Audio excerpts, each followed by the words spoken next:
Hello അപ്പം സാറിൻ്റെ ശബ്ദം ഞാൻ പറഞ്ഞു, ഞാൻ അസംബ്ലിയിൽ നിന്നാണ് സാറിനൊന്ന് കൊടുക്കുക, എനിക്ക് പെട്ടെന്ന് മനസ്സിലായി സാറിനൊന്ന് കൊടുക്കണം ഒരു കാര്യം. ഞാനാണ് ഉമ്മൻചാണ്ടിയാണ്. ഇത് കേട്ടപ്പോൾ ഞാൻ എന്താ പറയണമെന്നത്, കാരണം ഞാൻ ഒരിക്കലും എൻ്റെ ആദ്യത്തെ അനുഭവം, പിന്നെ പ്രശ്നമില്ല. എന്നോട് പറഞ്ഞത് ഏതാണ്ട് 11:30-12 മണി ഒറ്റയ്ക്ക് വിടരുതെന്ന്, ഒറ്റയ്ക്ക് അവർ വിടരുത്, മോളും അമ്മയും മാത്രം. ഞാനൊരു ആട്ടോ പിടിച്ച് വഞ്ചൂരാണ് അവരുടെ വീട്. രാത്രി 12 മണിക്ക് അവരെ വീട്ടിൽ കൊണ്ടുവിട്ട് ഞാൻ തിരിച്ചു. ഇതിൻ്റെ ഏറ്റവും വലിയ രസം എന്ന് പറഞ്ഞാൽ പിറ്റേന്ന് സാറിനോട് ചോദിച്ചു അവർ കൊണ്ടുവിട്ടോ.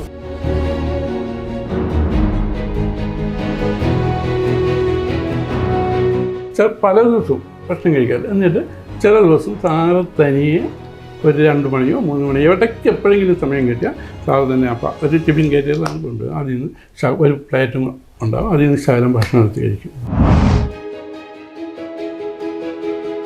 സാറിൻ്റെ കയ്യിൽ ആ പേപ്പർ വെച്ചിട്ട് സാറ് എന്തെല്ലാം അപ്പോഴും തന്നെ എന്താണെന്ന് ഓർഡർ ഇടുക, അല്ലെങ്കിൽ ഡയറക്ഷൻ കൊടുക്കുക, അതെല്ലാം ചെയ്ത് എല്ലാവരെയും ഒരു മനുഷ്യരെയും സാറ് നിരാശരായി മടക്കി അയക്കാറില്ല.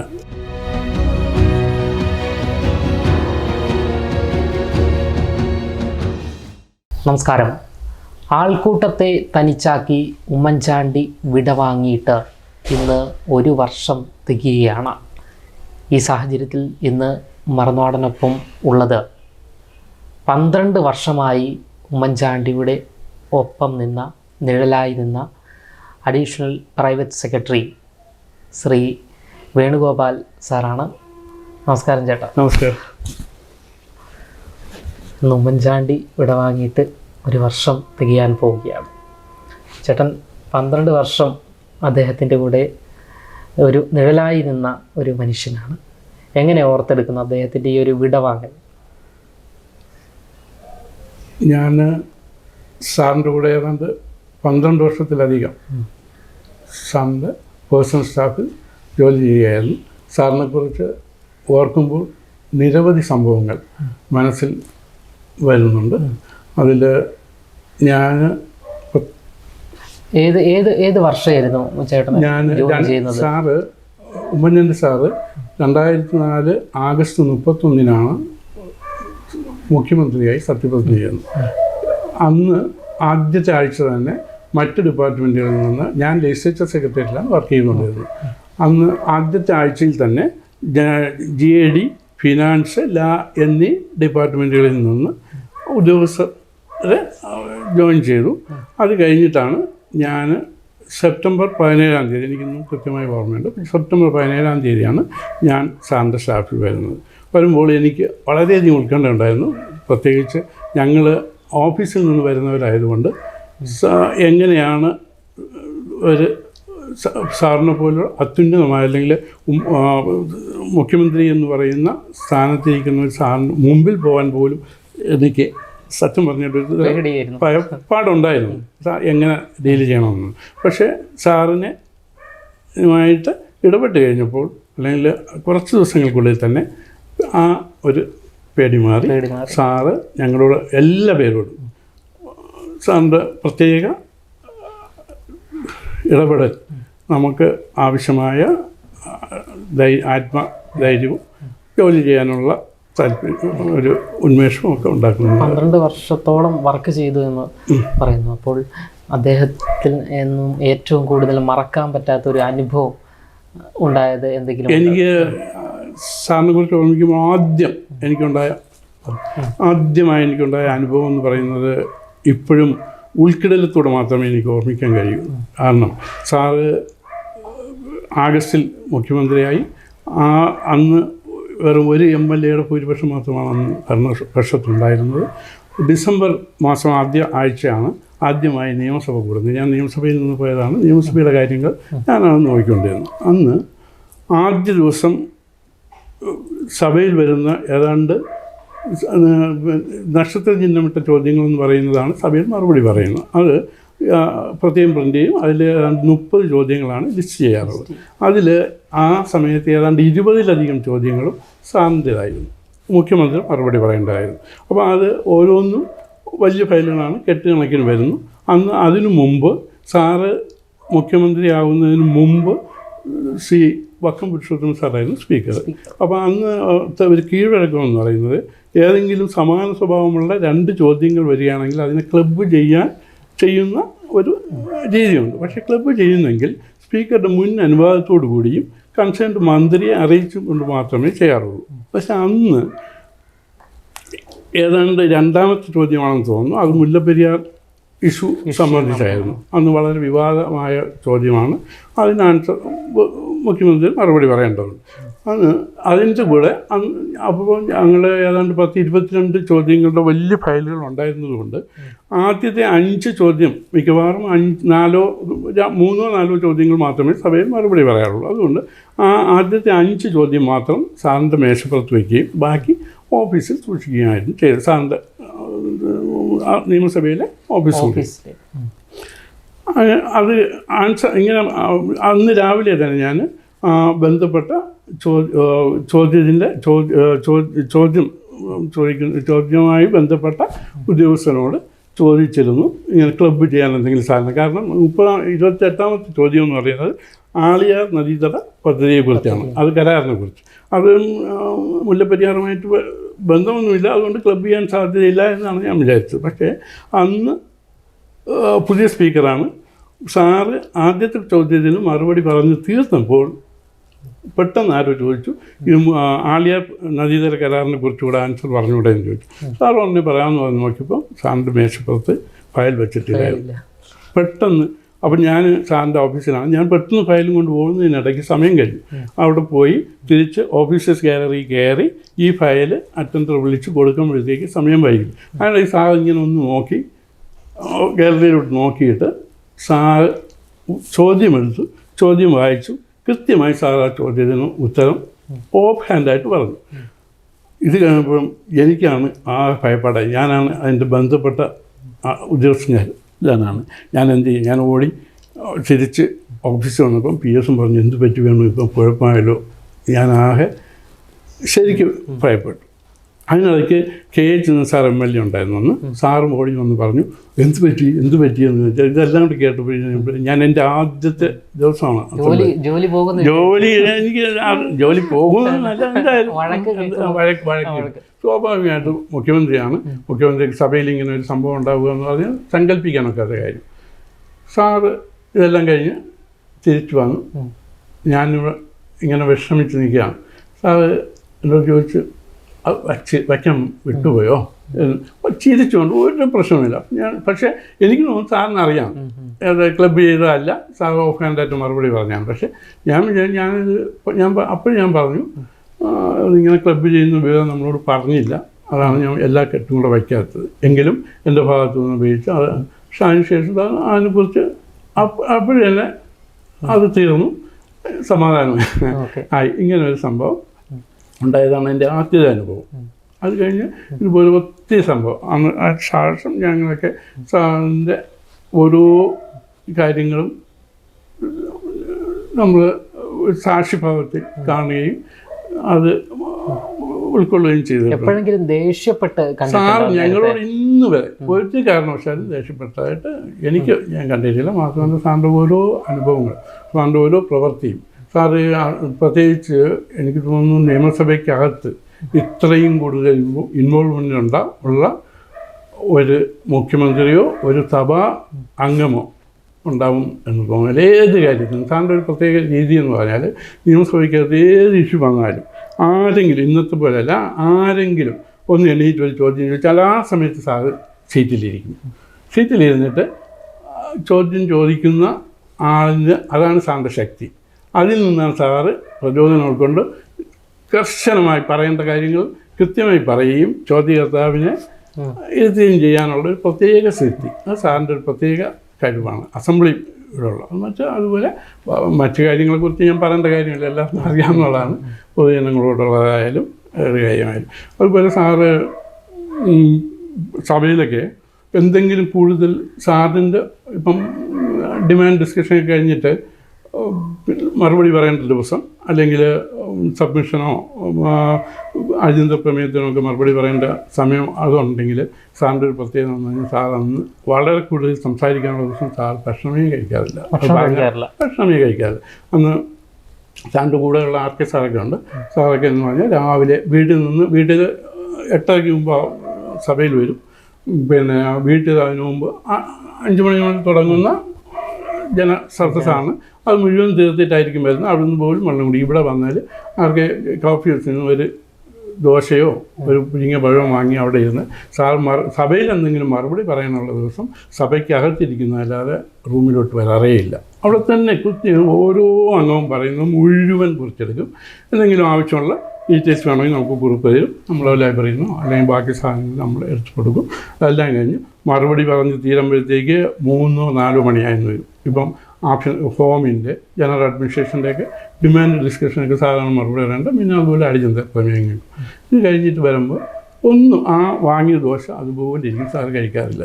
ഇനി അതുപോലെ ഓഫീസിലായാലും സാറിന് 3 ഭക്ഷണം കൊണ്ടുവയ്ക്കാറുണ്ട്. ഒരു ടിഫിൻ കാരിയർ അവിടെ സാധാരണ ഞാൻ ധരിച്ചിരുന്ന മുഖ്യമന്ത്രി ഭക്ഷണം കഴിക്കുന്നതിന് പ്രത്യേക ഒരു അതൊക്കെ ഉണ്ടാവും എന്ന്. പക്ഷേ നമ്മളെവിടെ നിൽക്കും സാറ് പല ദിവസവും ഭക്ഷണം കഴിക്കാറില്ല. എന്നിട്ട് ചില ദിവസം സാറ് തനിയെ ഒരു 2 മണിയോ 3 മണിയോ ഇടയ്ക്ക് എപ്പോഴെങ്കിലും സമയം കിട്ടിയാൽ സാറ് തന്നെ അപ്പം ഒരു ടിഫിൻ കാരിയറിലാണ് കൊണ്ടുപോകും. അതിൽ നിന്ന് ഒരു പ്ലേറ്റും ഉണ്ടാകും. അതിൽ നിന്ന് ശകലം ഭക്ഷണം എടുത്ത് കഴിക്കും. എന്തെങ്കിലും സാറ് തന്നെയാണ്, ആരും വിളമ്പാറില്ല. സാറ് തന്നെ നമ്മളവിടെ നിന്നാലും നമ്മളെ കൊണ്ട് നിന്നും ആ കാര്യങ്ങളൊന്നും ചെയ്യും. എന്നിട്ട് എന്നെ ഏറ്റവും കൂടുതൽ ആകർഷിച്ച സംഭവം ഏറ്റവും മുകളിൽ ശകലം മാഡം കുറച്ച് ഫ്രൂട്ട്സ് വെച്ചേക്കും. ഫ്രൂട്ട്സ് വെച്ചേക്കുന്നതിൽ ചെറിയ ഞാലിപ്പൂവൻ പഴം ഉണ്ടാവും, 2-3 പഴം.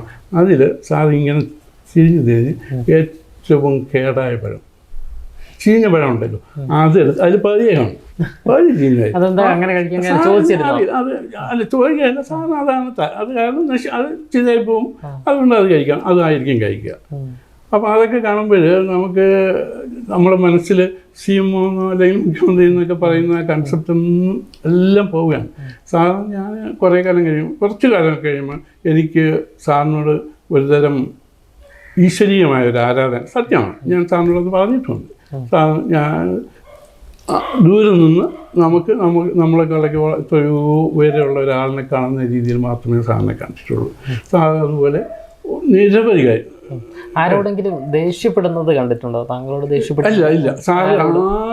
സാറിന് ദേഷ്യം വന്നാൽ അപ്പം സാറിനൊരു പ്രത്യേകത ഉള്ളത്, കൂടുതൽ വളരെ അടുപ്പമുള്ള ആളുകളാണ് ആർക്ക് കൂടെ ഉണ്ടായിരുന്ന ജോപ്പനൊക്കെ പിന്നെയാണല്ലോ ഇതൊന്നെങ്കിലും ജോപ്പന് അവരൊക്കെ എപ്പോഴും സാറിൻ്റെ കൂടെയാണ് 24 മണിക്കൂർ. സാർ അവരോടൊക്കെ ചിലപ്പോൾ എന്തെങ്കിലും സാറ് ഏറ്റവും കൂടുതൽ ദേഷ്യം വരുമ്പോൾ സാറ് പറയുന്ന ഒരൊറ്റ വാക്ക് നെറ്റിയിൽ ഇങ്ങനെ കൈയടിച്ച് കഷ്ടമായിപ്പോയി. ഇതാണ് സാറിൻ്റെ ഞാൻ കണ്ടിട്ടുള്ള അതോടെ തീർന്നു. എന്തിനും അത് വളരെ ഗുരുതരമായ വീഴ്ച വരുമ്പോഴാണ് സാർ പറയും കഷ്ടമായിപ്പോയി. ഇതാണ് സാറിൻ്റെ ദേഷ്യം. ഞാൻ കണ്ടിട്ടുള്ള ദേഷ്യം. വേറെ ആരും ദേഷ്യം ഞാൻ കണ്ടിട്ടില്ല. ഇത്രയും വർഷത്തിനിടയ്ക്ക് ഞാൻ കണ്ടിട്ടുള്ള ഈ കഷ്ടമായിപ്പോയി എന്ന് പറയുന്നത് മാത്രം. അദ്ദേഹത്തിൽ നിന്ന് എന്തെങ്കിലും സ്വാംശീകരിക്കണം, പഠിക്കണം എന്ന് വിചാരിച്ച എന്തെങ്കിലും സ്വഭാവ ഗുണങ്ങളോ സവിശേഷത എന്തെങ്കിലും ഉണ്ടായിരുന്നു? അങ്ങനെ എന്തെങ്കിലും ഒബേ ചെയ്യണമെന്ന് ചേട്ടൻ വിചാരിച്ചിരുന്നോ? സാറിന് ഞാൻ പറഞ്ഞില്ലേ, ഒരു ആരാധനയോടുകൂടി നോക്കി എപ്പോഴും സാറിൻ്റെ പുറകിൽ നിന്ന് സാറിനെ ഒരു കണ്ട് പല കാര്യങ്ങളും. ഇന്നിപ്പം ശരിക്കും നമുക്കിപ്പം ഈശ്വരനാമൻ ഒക്കില്ല, അല്ലെ, ഈശ്വരന് പ്രാർത്ഥിക്കാനേ ഒക്കും. അതുപോലെ തന്നെയാണ് സാറിൻ്റെ മഹത്വം എന്താണെന്ന് ശരിക്കും മനസ്സിലാക്കി എന്നല്ലാതെ അതൊന്നും ഒരിക്കലും നമുക്ക് സ്വാംശീകരിക്കാനൊന്നും സാധിക്കുന്ന കാര്യങ്ങളല്ല. അതൊക്കെ യുഗപുരുഷന്മാരെന്നൊക്കെ പറയും പോലെ വല്ലപ്പോഴുമൊക്കെ അല്ലെങ്കിൽ ഓരോ യുഗങ്ങളിലോ അല്ലെങ്കിൽ നൂറ്റാണ്ടിലോ ഉണ്ടാകുന്ന ഇതുപോലുള്ള സംഭവമാണ് സാറിൻ്റെ. ഇത് രാവിലെ എത്ര മണി മുതൽ ഈ ജനങ്ങൾ ഇങ്ങനെ നിവേദനങ്ങൾ? ശരിക്കും പറഞ്ഞാൽ സാറ് രാവിലെ എന്നോ രാത്രി എന്നൊന്നുമില്ല. സാറ് നിങ്ങൾക്കറിയാം, നമ്മൾ ജനകീയ ജനസമ്പർക്ക പരിപാടി എന്ന് പറയുന്നത് നിങ്ങൾക്കൊക്കെ അറിയാമെന്നുള്ളതല്ല, ത്രൂ ഔട്ടുണ്ടായിരുന്നു. സാർ രാവിലെ സങ്കല്പിച്ച് നോക്കൂ, 18 മണിക്കൂർ ഒരു മനുഷ്യൻ മൂത്രം ഒഴിക്കാതെ നമുക്ക് പറ്റുമോ? മൂത്രം ഒഴിക്കാൻ പോലും പോകാതെ ഒരൊറ്റ നിൽപ്പിൽ നിന്ന് ചെയ്യുന്നത്. അത് തന്നെയാണ് വീട്ടിൽ എനിക്ക് എൻ്റെ ഒരു അനുഭവം പറയാം. ഞാൻ ആദ്യമായിട്ട് ഇതുപോലെ നിയമസഭയിൽ ഞാൻ രാവിലെ എത്തുമ്പം 8 മണിക്ക്, അപ്പം അപ്പോഴാണ് 7:30 8 മണിക്ക് മുമ്പ് 7:30ക്ക് എത്തണമെന്ന് അതാത് ദിവസത്തെ അടിയന്തര പ്രമേയത്തിൻ്റെ നോട്ടീസ് കൊണ്ടുവരും. മിക്കവാറും മുഖ്യമന്ത്രിയാണ് മറുപടി പറയേണ്ടത്. അപ്പം സ്പീക്കർ ഓഫീസിൽ ഞങ്ങൾ ആരെങ്കിലും കാണും, ഞങ്ങളുടെ അപ്പം അത് കിട്ടിക്കൊണ്ടേ സ്പീക്കർ വിളിക്കും. സ്പീക്കർ വിളിച്ചിട്ട് മുഖ്യമന്ത്രി അറിയിക്കാൻ പറയും, ഇന്ന വിഷയം ഇന്നതാണെന്ന് വിളിക്കാൻ പറയും. അപ്പോൾ ആദ്യ ദിവസം എനിക്കറിയില്ലായിരുന്നു. അപ്പം ഞാൻ ജോയിൻ ചെയ്ത് സെപ്റ്റംബറിന് ആദ്യ നിയമസഭാ സമ്മേളനം. അപ്പോൾ ഞാൻ അന്ന് ആഭ്യന്തര ഫോമിനെ സംബന്ധിക്കുന്ന സാറ് മറുപടി പറയേണ്ട ചോദ്യമാണ്. അപ്പം വിഷയം പറയണം. വിഷയം പറയാൻ വേണ്ടി സാറിനെ വിളിക്കുകയാണ് 7:30 8 മണിക്ക് മുമ്പായിട്ട്. അപ്പം ഞാൻ വിചാരിച്ചു ഓഫീസിൽ ഗൺമാൻ കൂടെ ഉണ്ടാവും, അവരാരെങ്കിലും അവിടെ 2-3 പേരുണ്ട്, അവരാരെങ്കിലും ഫോൺ എടുക്കുന്നത്. അപ്പം ഞാൻ ഡയൽ ചെയ്തു, ഓഫീസിലെ ഫോൺ ഡയൽ ചെയ്തപ്പം ഫോൺ എടുത്ത് സാറ് തന്നെയാണ് എടുക്കുന്നത്. ഹലോ അപ്പം സാറിൻ്റെ ശബ്ദം ഞാൻ പറഞ്ഞു, ഞാൻ അസംബ്ലിയിൽ നിന്നാണ് സാറിനൊന്ന് കൊടുക്കുക, എനിക്ക് പെട്ടെന്ന് മനസ്സിലായി സാറിനൊന്ന് കൊടുക്കണം ഒരു കാര്യം. ഞാനാണ് ഉമ്മനാൻ്റെയാണ് ഇത് കേട്ടപ്പോൾ ഞാൻ എന്ത് പറയണമെന്ന്. കാരണം ഞാൻ ഒരിക്കലും എൻ്റെ ആദ്യത്തെ അനുഭവം, പിന്നെ പ്രശ്നമില്ല, ആദ്യമായിട്ട്. അപ്പം രാവിലെ ആയിരിക്കും അത്. അപ്പോൾ തന്നെ സാറ് രാവിലെ തന്നെ അവിടെ ഒരു ജനക്കൂട്ടം ഉണ്ടാവും, കൂടെ നേഴ് പോലെ RK ഉണ്ടാവും. RK ബാലകൃഷ്ണൻ എന്ന് പറയുന്നതാണ് സാറിൻ്റെ കൂടെ. എപ്പോഴും ത്രൂഔട്ട് സാറിൻ്റെ കൂടെ അവിടെ ഉണ്ടാവും. RK MLA കൊച്ചിന് വെളുപ്പം രാവിലെ RK ഒരാട്ടം പിടിച്ച് ജഗതിയിൽ സാറിൻ്റെ വീട്ടിൽ പോയി കഴിഞ്ഞാൽ പിന്നെ സാറിൻ്റെ കൂടെ ഉണ്ടാവും. 8:30ക്ക് മുമ്പായിട്ട് സാർ അസംബ്ലി ഉള്ള ദിവസമാണെങ്കിൽ അന്ന്, അല്ലെങ്കിൽ ഓഫീസിലാണെങ്കിൽ ഓഫീസിൽ വരും. പിന്നെ ഓഫീസിൽ വന്നാൽ അറിയാം, പിന്നെ തിരക്കാണ്, ത്രൂഔട്ടാണ്. പിന്നെ ഭക്ഷണം കഴിക്കുന്നത് എങ്ങനെയാണ് ഞാൻ പറഞ്ഞതാണ്. ഭക്ഷണം പല ദിവസം ഭക്ഷണം കഴിക്കാറില്ല. അതൊക്കെ ഒത്തിരി സാറിൻ്റെ വീട്ടിലും ഇതേപോലെ തന്നെ പിന്നെ അതായത് ഞാൻ ചോദിച്ചത്, നമ്മൾ നേരത്തെ കണക്ഷൻ വിട്ടുപോയതുകൊണ്ടാണ് ഈ സഹായം അഭ്യർത്ഥിച്ച് ഈ രാമെന്നോ പകലെന്നോ ഇല്ലാതെ ആൾക്കാർ എത്തിക്കൊണ്ടിരിക്കും. എപ്പോഴും ഉണ്ടാവും എന്ന് മാത്രമല്ല, ആരെയും മടക്കി അയക്കാറില്ല. പ്രത്യേകത എന്ന് പറഞ്ഞാൽ സാറ് ഓരോ നിവേദനത്തിലും സാറിൻ്റെ പേന കൊണ്ട് ഒരു എനിക്കാണെങ്കിൽ ഒരു എന്തെങ്കിലും എഴുതണമെങ്കിൽ ഒരു ബോർഡ് വേണം, മേശ വേണം, ഇതെല്ലാം വേണം. സാറിൻ്റെ കയ്യിൽ ആ പേപ്പർ വെച്ചിട്ട് സാറ് എന്തെല്ലാം അപ്പോഴും തന്നെ എന്താണെന്ന് ഓർഡർ ഇടുക, അല്ലെങ്കിൽ ഡയറക്ഷൻ കൊടുക്കുക, അതെല്ലാം ചെയ്ത് എല്ലാവരെയും ഒരു മനുഷ്യരെയും സാറ് നിരാശരായി മടക്കി അയക്കാറില്ല. കൂടുതൽ എത്തരത്തിലുള്ള നിവേദനങ്ങൾ അത് പറയുമ്പോഴാണ് ഞാൻ പറഞ്ഞു, സാറ് ഓഫീസിൽ ആദ്യകാലത്ത് സാറിനെ കാണാൻ ഇഷ്ടം പോലെ ആളുകൾ ഇങ്ങനെ വരുന്നവരാരെയും നിരച്ചരാക്കില്ല. സാറിൻ്റെ റൂമിൽ നിന്ന് മിക്കവാറും ക്യാബിനറ്റ് റൂമിൻ്റെ ഓപ്പോസിറ്റാണ് കോൺഫറൻസ് ഹാള്. ആ ഇടനാഴിക്കൂടെ ഓഫീസിൽ നിന്ന് ഇറങ്ങി കോൺഫറൻസ് ഹാളിലോട്ട് പോകുന്ന വഴിക്ക് അവിടെ ഒരു കൂട്ടമാണ്, സാറിന് നടക്കാൻ പറ്റില്ല. അപ്പം ഈ ഓഫീസ് റൂമിൽ നിന്ന് കോൺഫറൻസ് റൂമിൽ വരുന്നതിന് പറഞ്ഞാൽ വിശ്വസിക്കില്ല, മണിക്കൂറുകൾ എത്തുന്നതിന് ചിലപ്പോൾ. കാരണം ജനമൊത്തനെയാണ്. അവരെല്ലാം കഴിഞ്ഞിട്ട് മാക്സിമം എഴുതിയിട്ട് പിന്നെ ഒരു കെട്ട് സാർ അത് കഴിഞ്ഞ് ഉടനെ അടുത്തൊരു മീറ്റിങ്ങിൽ പോവുകയാണെങ്കിൽ ഈ കെട്ടോടുകൂടി അന്ന് കുറേ കാലം ഞാനാണ് ഈ പൊതുജനങ്ങളുടെ പരാതി എൻ്റെ കയ്യിൽ തരുമായിരുന്നു. കൂടുതലും പരാതികളും ആർക്കെങ്കിലും നിവേദനം കൂടുതൽ. അപ്പോൾ ഈ കെട്ടോട് എൻ്റെ അവിടെ ജോപ്പിൻ്റെ കൊടുത്തിട്ട് ബാനറിൻ്റെ കൊടുത്തിട്ട് തിരിച്ച് സാറ് വരുന്നതിന് മുമ്പ് ഇത് മുഴുവൻ മിനിറ്റ്സ് ഇട്ട് എന്താണോ ചെയ്യേണ്ടത് അത് ഇട്ട് ടൈപ്പ് ചെയ്ത് പലരോടും പറയും, നിങ്ങളിവിടെ നിൽക്കണം, കൈ തന്നേക്കാണ്. കളക്ടർക്കോ അല്ലെങ്കിൽ ആർക്കെങ്കിലും ഉള്ള ഓർഡറായിരിക്കും. അത് പിന്നെ അവിടെ വെയിറ്റ് ചെയ്യണം, ഞാൻ വന്ന് ഒപ്പിട്ട് വാങ്ങിച്ചുകൊണ്ട് പോയാൽ മതി എന്ന് പറയും. അങ്ങനെ അത് വാങ്ങുന്നതിന് മുമ്പ് കൊണ്ടുവന്ന് സാറ് തിരിച്ചു വരുമ്പോൾ മിക്കവാറും ചെറിയ കാര്യങ്ങളായിരിക്കാം, വലിയ കാര്യങ്ങളായിരിക്കാം, ഒരുപാട് കാര്യങ്ങൾ അതെല്ലാം ഓർഡറിട്ട് നിൽക്കുന്നവർക്ക് അന്ന് തന്നെ കവറിലാക്കി സാറിൻ്റെ ഓർഡറിട്ട് സാറ് ഒപ്പിട്ട് കവറിലാക്കി അവരെ പലതരത്തിലുള്ള പലതരത്തിലുള്ള പരാതികൾ കിട്ടും. അതായത് കൂടുതൽ ധനസഹായത്തിനുള്ളത്, ചികിത്സാ സഹായം, പിന്നെ അദ്ദേഹം തന്നെ കയ്യിൽ നിന്ന് പൈസ എടുത്ത് കൊടുക്കുന്നത് മാത്രമല്ല വളരെ രസകരമാണ്. അപ്പം നമ്മൾ പിന്നെ സാറിൻ്റെ ചികിത്സാ സഹായ ധനത്തിൽ നിന്ന് പൈസ കൊടുക്കുന്നതിന് യഥാർത്ഥത്തിൽ ചില മാനദണ്ഡങ്ങളുണ്ട്. അവർക്ക് ഡോക്ടർ സർട്ടിഫിക്കറ്റ് ഉണ്ടായിരിക്കണം, വരുമാന സർട്ടിഫിക്കറ്റ് ഉണ്ടായിരിക്കണം, വില്ലേജ് ഓഫീസർ സർട്ടിഫിക്കറ്റ്, ഇതൊക്കെയാണ് അവസ്ഥ. പക്ഷേ മുഖ്യമന്ത്രി എന്ന നിലയ്ക്ക് സാറിനല്ലാതെ തന്നെ ചെയ്യാം. അപ്പോൾ ഇതിന് ഒരു കാര്യം, ഇതുപോലെ സംഭവം സാറ് മെഡിക്കൽ കോളേജിൽ അവിടുത്തെ ഒരു ഇൻസ്ട്രുമെൻ്റ് ഉദ്ഘാടനത്തിന് സാർ പോവുകയാണ്, പൊതുയോഗം ഉണ്ടായിരുന്നു. അപ്പോൾ എവിടെ പോയാലും കൂടെ ആളുണ്ടാകും. അപ്പം അവിടെ വെച്ച് സാറിനൊരു കെട്ട് നിവേദനം എല്ലാം കൂടെ കയ്യിൽ വാങ്ങി ഓഫീസിൽ വന്നു. ജോപ്പൻ എൻ്റെ കയ്യിൽ കൊണ്ട് തന്നിട്ട് സാറ് ഇപ്പം സാറിൻ്റെ അത് നോക്കി കൊടുക്കണം. അപ്പോൾ ഞാൻ അത് നോക്കുമ്പോൾ ഒരേ കൈപ്പടയിൽ എഴുതിയിരിക്കുന്നതാണ് എല്ലാവർക്കും ഒറ്റ വെള്ള പേപ്പറിലാണ് എല്ലാ പേർക്കും എഴുതി കൊടുത്തിരിക്കുന്നത് ഇതാണ് ചികിത്സാ സഹായം വേണം, ഇന്ന അസുഖമാണ്, ഒന്നുമില്ല, ഒരു രേഖയില്ലാത്തതാണ്. അപ്പോൾ ഞാനത് എനിക്കറിയില്ല എന്ത് ചെയ്യണമെന്ന് ഇങ്ങനെ മടക്കി അവിടെ വെച്ചു. സാറ് തിരിച്ചു വന്നു, ഇത് കണ്ടില്ല, എവിടെയെന്ന് ചോദിക്കാൻ വിളിച്ചു, എന്നെ വിളിച്ചു. ജോബൻ വന്ന് പറഞ്ഞു, ഞാൻ വിളിച്ചു, സാറിൻ്റെ കൊടുത്തു. കൊടുക്കുമ്പോൾ ഞാൻ പറഞ്ഞു, സാറ് ഇതെല്ലാം ഇങ്ങനെയാണ് ചികിത്സയാണ്, ഒരേ കൈവശത്തിലാണ് എഴുതിയിരിക്കുന്നത്. സാറ് എന്നെ നോക്കി ഒരു ചിരി, ഒത്തിരി അർത്ഥമുള്ള ഒരു ചിരിച്ചിട്ട് സാറ് തന്നെ എല്ലാവർക്കും 1000 രൂപ വെച്ച് കൊടുക്കണം. എല്ലാവർക്കും 1000. സാറിൻ്റെ ഡിസ്കഷനാണത്. 1000 രൂപ എല്ലാവർക്കും. എത്ര ഒരു കെട്ടുണ്ടായിരുന്നു, ഓർമ്മയില്ല, കുറേ പേരുണ്ടായിരുന്നു, അവർക്കെല്ലാം 1000 രൂപ വെച്ചു. സാറിൻ്റെ കൈ കൊടുത്ത അപേക്ഷയാണ്. ഇതാണ് സാറിൻ്റെ മനുഷ്യ. അവരെല്ലാം അവിടെ വെയിറ്റ് ചെയ്യുന്നുണ്ട്. അവർക്ക് അപ്പോൾ ക്യാഷെല്ലാം കൊടുക്കുന്ന ഓർഡർ ഇട്ട് കൊടുക്കും. പിന്നെ വകുപ്പിൽ നിന്ന് തഹസീൽ വഴി കാശ് കിട്ടും. അതിന് പിന്നെ സാർ സാങ്ഷൻ ചെയ്യുമ്പോൾ പിന്നെ അതിനകത്ത് വേറെ ഒന്നുമില്ല. അതാണ് സാർ, അതൊരു മനുഷ്യത്വമല്ലേ, സ്നേഹമാണ്. പക്ഷേ ഒരു കാര്യമുണ്ട്, സാറിൻ്റെ കൈ കൊടുത്തവരെല്ലാം അർഹതയുള്ളവരുമാണ്.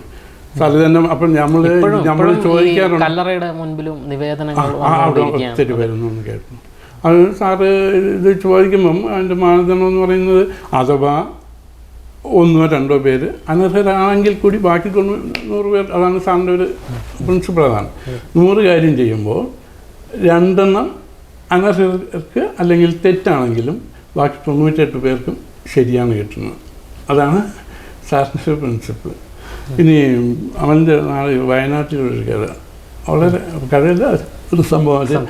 അത് അവസാന സമയത്താണ് ഈ ഭരണം. സാറിൻ്റെ 2016 വർഷത്തിൽ സാറ് വയനാട് ഒരു പരിപാടിക്ക് പോയപ്പം അവിടെ വളരെ എഫിഷ്യൻ്റായിട്ടൊരു പെൺകുട്ടി, ഡിഫറൻ്റ്ലി ഏബിൾഡാണ് ആ കുട്ടി. ആ കുട്ടി BCom കഴിഞ്ഞു, അതിന് സ്റ്റാമറിങ് കൊണ്ട് നിൽക്കാനില്ല, എന്തോ വേറെ ഒത്തിരി കഴിവുകളുണ്ട്. ആ കുട്ടി സാറിന് നേരിട്ട്, കുട്ടിയും കുട്ടിയുടെ അമ്മയും കൂടെ നേരിട്ട് വന്ന് കണ്ടിട്ട് കുട്ടി പരാതി പറഞ്ഞ് സാറെല്ലാം കേട്ടു. അപ്പോൾ അവർക്ക് ജോലി വേണം, കുട്ടിക്ക് ജോലി വേണം. അപ്പം നോർമൽ കേസിൽ എല്ലാവരും ചോദിക്കുന്നതാണ് ജോലി. പക്ഷേ ഇത് സാറിന് വല്ലാതെ ആകർഷിച്ചത് അർഹത. സാർ പറഞ്ഞു അപേക്ഷ തരും, ഞാൻ നോക്കാം. അവർ കൊണ്ടുവരുന്ന അപേക്ഷ വാങ്ങി. അപ്പോൾ അതിനിടയ്ക്ക് എന്ത് ചെയ്തെന്ന് പറഞ്ഞാൽ ഈ കുട്ടിയുടെ അമ്മയ്ക്ക് ട്രിവാൻഡ്രത്തെ ഒരു റിലേറ്റീവ് ഉള്ളതുകൊണ്ട് അവരിടയ്ക്കിടയ്ക്ക് ട്രിവാൻഡ്രത്ത് വരും. അപ്പോൾ ആ അമ്മയും ഈ കുട്ടിയുമായിട്ട് സാറിനെ ഇടയ്ക്കിടയ്ക്ക് കണ്ടു. അപ്പോൾ ഇത് ഇങ്ങനെ ഫോളോ അപ്പ് ചെയ്തു. സാറ് കളക്ടർക്ക് എഴുതി ലെറ്റർ അത് റിപ്പോർട്ട് ചെയ്തു, വേക്കൻസി ഉണ്ട്, അവിടെ ഒരു ജോലി സാർ എല്ലാം റെഡിയാക്കി. അപ്പം അതിൻ്റേതായ ഫോർമാലിറ്റി ഉണ്ട്, ക്യാബിനറ്റ് വയ്ക്കണം, ഒത്തിരി പ്രശ്നമുണ്ട്. അപ്പോഴത്തേക്ക് സമയം കഴിയാറായി. നമ്മൾ ഒരു ദിവസം രാത്രി അവർ ഇടയ്ക്കിടയ്ക്ക് വന്നു. അപ്പോൾ എൻ്റെ കയ്യിൽ ഈ അപേക്ഷ അവർ കൊണ്ടുവന്നു, ഞാൻ കണ്ടു, എല്ലാം ഉണ്ട്. അന്ന് ഒരു ദിവസം രാത്രി 11 മണി അവസാനം, കാരണം അവർക്കൊരു ഉത്കണ്ഠയൊന്നും സമയം കഴിഞ്ഞു, ജോലി ഓർഡർ ആവുകയാണ്. വേക്കൻസി ഉണ്ട്, വയനാട് കളക്ടറേറ്റിൽ തന്നെ ഒരു വേക്കൻസി ഉണ്ടെന്ന് കളക്ടർ റിപ്പോർട്ട് ചെയ്തു, ഈ കുട്ടിക്ക് കൊടുക്കാം. പക്ഷേ അതിൻ്റെ പ്രൊസീജിയർ എന്ന് പറഞ്ഞാൽ ക്യാബിനറ്റ് പാസ്സാക്കണം. അപ്പോൾ അതിന് വൈകും എന്നൊരു തോന്നി നമുക്കും ഒരു ഉത്കണ്ഠ ഉണ്ടായിരുന്നു, കാരണം സമയമില്ല, കാലാവധി തീരുകയാണ്. ഈ കുട്ടി ഒരു ദിവസം രാത്രി 12 മണിക്കാണ് സാറിനെ കാണാൻ വരുന്നത്. അപ്പം ഞാൻ എൻ്റെ കയ്യിൽ പേപ്പർ തന്നെ ഞാൻ സാറിനെ കാണും. സാറ് ഉടനെ ഇവിടെ കോൺഫറൻസ് ഹാളിൽ പുറത്തിറങ്ങി അവരെല്ലാം കണ്ടു. അപ്പം ഞാൻ കൂടെ ഉണ്ടായിരുന്നു. അപേക്ഷ എന്നോട് സാറ് പറഞ്ഞു ഇവർ ഒറ്റയ്ക്ക്. അപ്പം എവിടെ താമസിക്കുന്നതെന്ന് ചോദിച്ചു. അപ്പം ഒരു റിലേറ്റീവ് എന്നോട് പറഞ്ഞത് ഏതാണ്ട് 11:30-12 മണി ഒറ്റയ്ക്ക് വിടരുത് എന്നത്. ഒറ്റയ്ക്ക് അവർ വിടരുത്, മോളും അമ്മയും മാത്രമാണ്. അപ്പോൾ എനിക്കറിയാം സാറ് പറഞ്ഞതാണ് ശരി. അപ്പോൾ എനിക്ക് വണ്ടിയുണ്ട്, ഞാൻ എൻ്റെ വണ്ടി കൊണ്ടുപോകാൻ ബുദ്ധിമുട്ടാണ്. ഞാനൊരു ആട്ടോ പിടിച്ച് വഞ്ചൂരാണ് അവരുടെ വീട്. രാത്രി 12 മണിക്ക് അവർ വീട്ടിൽ കൊണ്ടുവിട്ട് ഞാൻ തിരിച്ചു. ഇതിൻ്റെ ഏറ്റവും വലിയ രസം എന്ന് പറഞ്ഞാൽ പിറ്റെന്ന് സാറിനോട് ചോദിച്ചു, അവർ കൊണ്ടുവിട്ടോ കള്ളം പറഞ്ഞ എനിക്കറിയാം സാർ ചോദിക്കും. അതാണ് സാറിൻ്റെ വേറൊരു പ്രത്യേകത. ഒരു കാര്യം ചെയ്തു കഴിഞ്ഞാൽ അതിൻ്റെ ഫോളോ അപ്പ് ആക്ഷൻ ഇത്ര, അതാണ് ഞാൻ നേരത്തെ പറഞ്ഞത്, ഇത്ര ഓർമ്മയുള്ള കാര്യം. ഭരണാധികാരികൾക്ക് ഇല്ലാത്ത ഒരു സംഭവമാണ്. ഒരിക്കലും അതാണ് പ്രത്യേകത എന്ന് പറഞ്ഞാൽ നമുക്ക് മാനുഷികമാണോ എന്ന് പോലും നമുക്ക് തോന്നുന്ന നമുക്ക് ഉള്ള കാര്യങ്ങളാണ്. സാർ വളരെ കാര്യമായിട്ടാണ് ചോദിക്കുന്നത്. അദ്ദേഹം ഏത് കാര്യം അത് ഫോളോ അപ്പ് ആക്ഷൻ എന്ന് പറഞ്ഞാൽ അത് ചെയ്തിരിക്കും. എന്നിട്ട് അവരുടെ ഉത്കണ്ഠയോടുകൂടിയാണ് പോയത്. കാരണം ഫയൽ എൻ്റെ കയ്യിൽ ഉണ്ടായിരുന്നു, അത് ക്യാബിനറ്റ് വയ്ക്കണം, അവസാന സമയമില്ല. അപ്പോൾ ഞാനും വിചാരിച്ച് നടക്കില്ല എന്ന് വിചാരിച്ചു. അന്നൊരു മീറ്റിങ്ങിന് അവസാനം ആകെ 3-4 ദിവസമുള്ള ഇലക്ഷൻ നോട്ടിഫിക്കേഷൻ വരാനെന്നുള്ള ഡേറ്റിന് മുമ്പ് അപ്പം സാറ് എന്നോട് ഞാൻ ഈ ഫയൽ പോയിട്ട് സാറിനെല്ലാം അറിയാം, ഇത് വ്യക്തമായിട്ട് അറിയാം. ഞാൻ പറഞ്ഞു, സാർ ഇത് ഇങ്ങനെയാണ്, ഇനി എന്ത് ചെയ്യും? അപ്പം സാറ് ഉടനെ വാങ്ങിച്ച് നോക്കിയിട്ട് നമുക്ക് നാളെ ഒരു സ്പെഷ്യൽ ക്യാബിനറ്റ് ഉണ്ട്, അതിൽ തന്നെ നമുക്ക് വയ്ക്കാവുന്നത്. അത് വച്ചു, പാസ്സാക്കിയെന്നാണ്. പിന്നെ അതിൻ്റെ ഫർദർ ആക്ഷൻ എന്തായിട്ടുണ്ടെന്ന് ആ കുട്ടിക്ക് ജോലി കിട്ടിയിട്ടുണ്ടാവും എന്നാണ് ഞാനിപ്പോഴും പ്രതീക്ഷിക്കുന്നത്. പിന്നെ എന്നെ വിളിച്ചിട്ട് ഞങ്ങളുടെ ഓഫീസിൽ ആദ്യമായിട്ട് ഒരു പ്രതിഫലം എന്ന നിലയ്ക്ക് ആ അമ്മ വയനാട്ടിൽ നിന്ന് കുറച്ച് ചക്ക വറ്റൽ വറുത്ത് കൊണ്ടുവന്നു. അപ്പം നമ്മളൊരു പോളിസി ഉണ്ട്, എന്ത് കൊണ്ടുവന്നാലും നമ്മൾ വാങ്ങിക്കില്ല. അത് ഒരുപാട്. കാരണം അഥവാ എന്തെങ്കിലും അപ്പം ആർക്കെങ്കിലും എന്തെങ്കിലും കിട്ടിക്കഴിഞ്ഞാൽ ലഡ്ഡു ഒക്കെ കൊണ്ടുവരുന്നത് അത് ഓഫീസിൽ അവിടെ ഞങ്ങളുടെ ഓഫീസിലെ ചാർജുള്ള മാത്യു എന്ന് പറഞ്ഞ ഒരാളുണ്ട്, മാത്യുവിനെ ഏൽപ്പിക്കും. എന്തെങ്കിലും വല്ല ലഡ്ഡു അങ്ങനെയുള്ള. അതല്ലാതെ നമുക്ക് പേഴ്സണലായിട്ട് അത് ആ കാര്യത്തിലൊക്കെ വളരെ നിഷ്കർഷമായിരുന്നു. ഒരു സാർ ഈ അമ്മ അവിടെ നിന്ന് കരഞ്ഞു. രാത്രിയാണ് അവർ വറ്റത് ഞങ്ങൾക്ക് തന്നു. ഓക്കെ, അങ്ങനെ പുറത്തുനിന്ന് ലഭിക്കുന്ന ഒരു ഉപകാരം സ്വീകരിക്കില്ല. ഭക്ഷണമാണെങ്കിൽ അതെന്താണെങ്കിലും എന്തായാലും നമ്മൾ നേരിട്ട് ഞങ്ങളൊന്നും വാങ്ങിക്കാറില്ല, വാങ്ങിച്ചിട്ടില്ല. അദ്ദേഹം ഏതെങ്കിലും വിഷയങ്ങളിൽ ഇങ്ങനെ വിഷമിച്ചിരിക്കുന്നത് കണ്ടിട്ടുണ്ടോ എപ്പോഴെങ്കിലും? എന്തെങ്കിലും ചെയ്യാൻ സാധിക്കാത്തതിലോ? അല്ല, അതിലോ സാറിനെ സംബന്ധിച്ച് നിങ്ങൾക്ക് തന്നെ അറിയാവുന്നതാണ്. സാറിൻ്റെ ഈ എല്ലാവരും കളിയാണെങ്കിൽ ഈ ജനസമ്പർക്ക പരിപാടി എന്ന് പറഞ്ഞ എല്ലാ ജില്ലകളിലും നടത്തിയതിന് ശേഷം ഏതാണ്ട് 36-40 ഓർഡർ ഇറക്കി ഒരു ബുക്ക്ലെറ്റ് ഉണ്ട്, ഇപ്പോഴും ഉണ്ട്. അതായത് നിലവിലുള്ള നിയമങ്ങൾ, കാരണം പലപ്പോഴും നിയമങ്ങളാണ് തടസ്സമായി നിൽക്കുന്നത്. എന്ത് ചെയ്താലും ഉദ്യോഗസ്ഥർക്ക് നിയമം അനുസരിച്ച് ഇത് ചെയ്യാൻ പറ്റില്ല എന്ന് പറയും. അപ്പോൾ അങ്ങനെയുള്ള ഒരുപാട് ഏതാണ്ട് 38-ലധികം നിയമങ്ങൾ, അതായത് തദ്ദേശ വകുപ്പിൻ്റെ, ഭക്ഷ്യവകുപ്പിൻ്റെ, അങ്ങനെ പലതും. അത് എല്ലാവരും പറയുന്നൊരു കഥയുണ്ട്. മറ്റേ ഇപ്പോഴും നമുക്കറിയാം, അതായത് ഒരു വയസ്സായ ആൾ എവിടെയെങ്കിലും വഴിയിൽ ഹോസ്പിറ്റലിൽ കൊണ്ടുപോകുമ്പോൾ വഴിയിൽ വെച്ച് മരിച്ചു. അതിൻ്റെ ഡെത്ത് സർട്ടിഫിക്കറ്റ് ആര് കൊടുക്കണം? അതൊരു വലിയ ഇഷ്യൂ ആയിരുന്നു. അതാണ് സാറ് അതിലെപ്പോഴും ഉദാഹരണമായിട്ട് പറയുന്നത്. അപ്പോൾ അയാളുടെ ജില്ല ഒന്നായിരിക്കും, മരിക്കുന്ന വേറൊരിടത്തായിരിക്കും, ഹോസ്പിറ്റലിൽ എത്തിയുമില്ല. ഹോസ്പിറ്റലാണെങ്കിൽ അങ്ങനെയുള്ളവർക്ക് എന്ത് ചെയ്യുമെന്നാണ്, അതിന് നിയമമില്ല.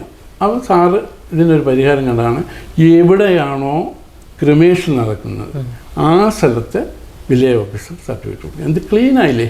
ഓർഡർ ഇറക്കിയപ്പോൾ ഇപ്പം അങ്ങനെ ഒരു ഇഷ്യൂ ഇല്ല. ഒത്തിരി ഇഷ്യൂ ഉണ്ടായിരുന്നു. ഇപ്പം നഷ്ടപരിഹാരത്തിന്, ഇപ്പോൾ ഒരു ആക്സിഡൻ്റാണ് നടന്ന, ഒരാൾ മരിച്ചു, നഷ്ടപരിഹാരത്തിന് കൊടുക്കണമെങ്കിൽ വില്ലേജ് ഓഫീസർ അവർ പോലീസുകാർ സ്റ്റേഷൻ മാറ്റുന്നത് പോലെ മാറ്റാറുണ്ട്. അതിനൊക്കെ ഇങ്ങനെ നിരവധി. പിന്നെ സാറ് ഇതുണ്ടല്ലോ, റേഷൻ കാർഡിൻ്റെ തരംതിരിവുണ്ടല്ലോ, വെള്ളക്കാർഡ്, നീലക്കാർഡ്, അതിനൊക്കെ ഉള്ള ഒത്തിരി. അതിന് ഒരു ബുക്ക്ലെറ്റ് തന്നെ ഉണ്ടാക്കിയിട്ടുണ്ട്. അങ്ങനെ ചെയ്തിട്ടുണ്ട്. അതാണ് ഇതിൽ നിന്ന് സാറ് പഠിച്ചത്. പിന്നെ ഈ പല കാര്യങ്ങളും ചെയ്യാൻ പറ്റാത്തത് ഇങ്ങനെയുള്ള നിയമത്തിൻ്റെ നൂലാമാലകൾ സാറിന് അലട്ടാറുണ്ട്. പിന്നെ പേഴ്സണൽ കാര്യങ്ങളൊന്നും പറയുന്നില്ലല്ലോ, അറിയാം. ഓക്കെ, അദ്ദേഹം പറഞ്ഞ ഏതെങ്കിലും വാക്ക് അങ്ങനെ എന്തെങ്കിലും ഓർത്ത് വെക്കുന്നുണ്ടോ? അല്ലെങ്കിൽ അദ്ദേഹം എന്തെങ്കിലും ഉപദേശങ്ങൾ തന്നിട്ടുണ്ടോ? അങ്ങനെ ഓർത്ത് വെക്കാൻ ഞാൻ സാറിൻ്റെ കൂടെ ജോലി ചെയ്തപ്പോൾ എന്നെ അന്നും ഇന്നും ഞാൻ ഓർപ്പിക്കുന്നത്, സാർ ആദ്യമായി ഞങ്ങളോട് പറഞ്ഞ വാക്കാണ്. സാറ് പറഞ്ഞത്, നമ്മളെ മനസ്സാക്ഷിക്കനുസരിച്ച് ജോലി ചെയ്യണം, ശരിയാണ് ചെയ്യുന്നതെന്ന് ഉറപ്പുണ്ടെങ്കിൽ ഒരു തരത്തിലും നിങ്ങൾ ആരും പറ്റിരിക്കില്ല, എല്ലാ സപ്പോർട്ടും നിങ്ങൾക്കുണ്ടാവും. അതിൽ കൂടുതലൊന്നും വേണ്ടല്ലോ. മനസ്സാക്ഷിക്കനുസരിച്ച് വില ചെയ്യും, അത് ശരിയാണെന്ന ഉത്തമ ബോധത്തോടു കൂടിയാണ് ചെയ്യുന്നതെങ്കിൽ നമ്മളങ്ങനെ അത് തന്നെയാണ് ആദ്യത്തെ. ഇപ്പോഴും നമുക്കത് ശരിയാണെന്ന് തന്നെ തോന്നിയിട്ടുണ്ട്. ജീവിതത്തിൽ ഇതുപോലുള്ള മനുഷ്യന്മാരെ ഞാൻ പറഞ്ഞല്ലോ, യാദൃച്ഛ്യമായിട്ടാണ് ഇങ്ങനെ മുഖ്യമന്ത്രിയുടെ കൂടെ ജോലി ചെയ്യാൻ എനിക്ക് അവസരം കിട്ടുന്നത്. ഞാൻ ആദ്യമായിട്ട് ചെല്ലുമ്പോൾ ഒത്തിരി ആശങ്കകളോടുകൂടിയാണ് പോകുന്നത്. അതായത് ജീവിതത്തിൽ ഇതുപോലെ ഉമ്മൻചാണ്ടി സാറെ പോലെയുള്ള മനുഷ്യന്മാർ, അതായത് വളരെ മനുഷ്യസ്നേഹിയായ മനുഷ്യരെ എവിടെയെങ്കിലും കണ്ടിട്ടുണ്ടോ? ഞാൻ പറഞ്ഞല്ലോ, ഞങ്ങൾ നിയമസഭാ ജീവനക്കാരെന്ന നിലയ്ക്ക് ഒരുപാട് രാഷ്ട്രീയക്കാരുമായിട്ട് ബന്ധപ്പെടുന്ന ഉണ്ടായിട്ടുണ്ട്. പക്ഷേ ഞാനും ആദ്യകാലങ്ങളിൽ സാറ് രാഷ്ട്രീയക്കാരനാണ് എന്ന ധാരണ മാത്രമേ എനിക്കുണ്ടായിരുന്നുള്ളൂ. പക്ഷേ ഇത് അതിനൊക്കെ അതീതമായി സാറൊരു മനുഷ്യസ്നേഹിയാണ്. മാത്രമല്ല മറ്റാർക്കും കഴിയാത്ത ഒരു സിദ്ധികളുള്ള മനുഷ്യനാണെന്നാണ് ഞാനിപ്പോഴും വിശ്വസിക്കുന്നത്.